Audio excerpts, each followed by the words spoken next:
So this is the last part for the control charts for variable.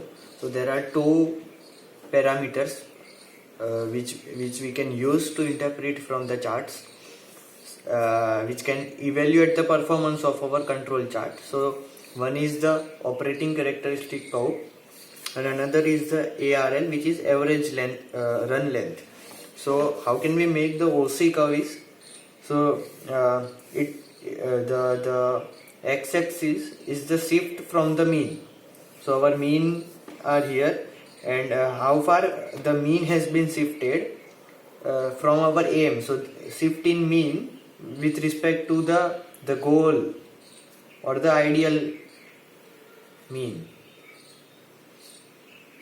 So it can be both sides. So if it is symmetric, so wherever we have normal distribution, we can only use one-sided shift to represent an OC curve. And then if our the parameters are not following normal, they are following Poisson or exponential or something else, then we can have the shift on both sides of our original mean. And the y-axis is the beta error. So we have already found the beta error, the type 2 error. So those values we need to use here. So how can we find this? This is the shift. So we shifted to 121, 122, 125, etc. And then we find the type 2 error. So how can we find the type 2 error? Is the procedure is here. So for different values of shift, so the mean has been shifted to some other value. So different values of shift we apply on this. So here mu1 will change every time. Mu value will keep on changing, and then for different values we'll have different values of beta. We make a table. So there is shift, and then we can find the value of beta. First we'll find the 1 minus beta, and then we find the value of beta, and then we have some set of values, and then we can plot the OC curve. And another is the average run length. So it means that for how much time we'll not get an false alarm, because the false alarm rate is related to how much time the process will continue without any some error, and we make some changes. So for how much time it will run without any error. So there are two values of ARL. One is ARL 0 and then ARL or ARL 1.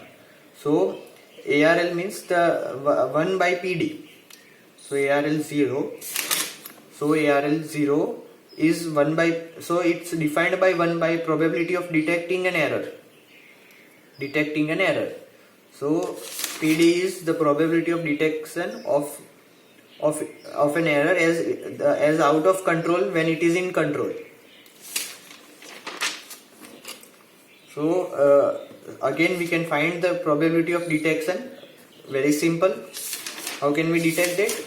If it is an out of control process and the area which is inside, and then in control process and the area outside, there are two ways. So there are two values of ARL 0 and ARL 1.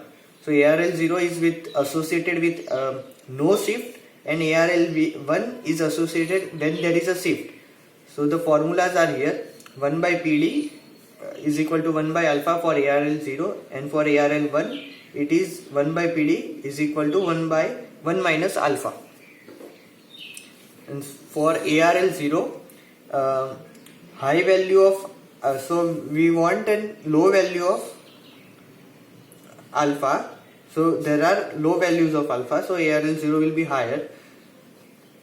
So high ARL 0 is desirable, and low ARL 0 means that false signals are very frequent.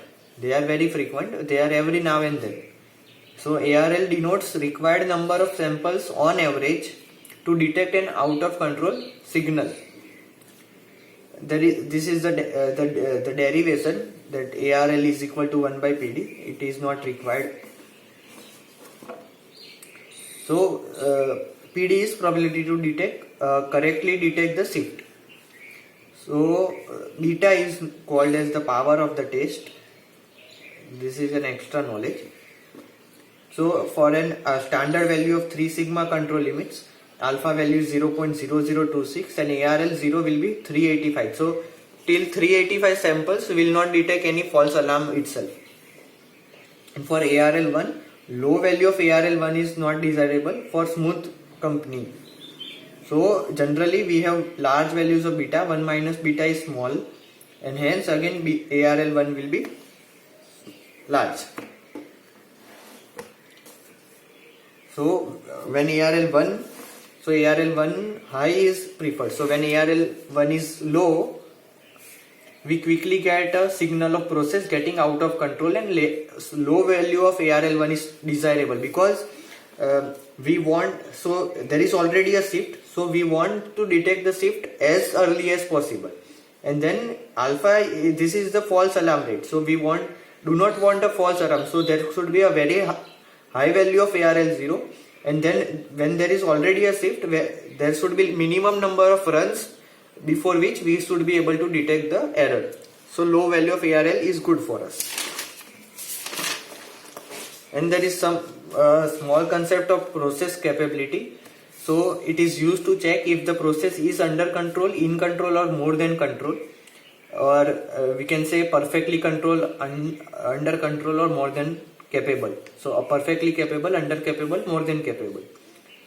And its formula is very simple. It's ratio of upper specification limit minus lower specification limit divided by 6 sigma. And the value of CP is equal to 1 means it's perfectly capable, greater than 1 means it is more than capable, less than 1 is it is incapable.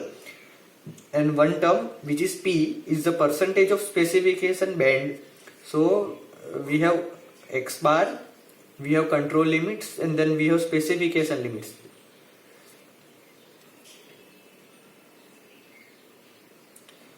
So this is the specification band, this much is the specification band.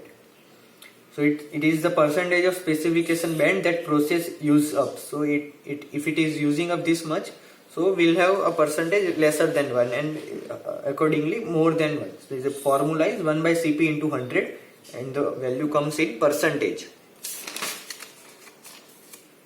Okay.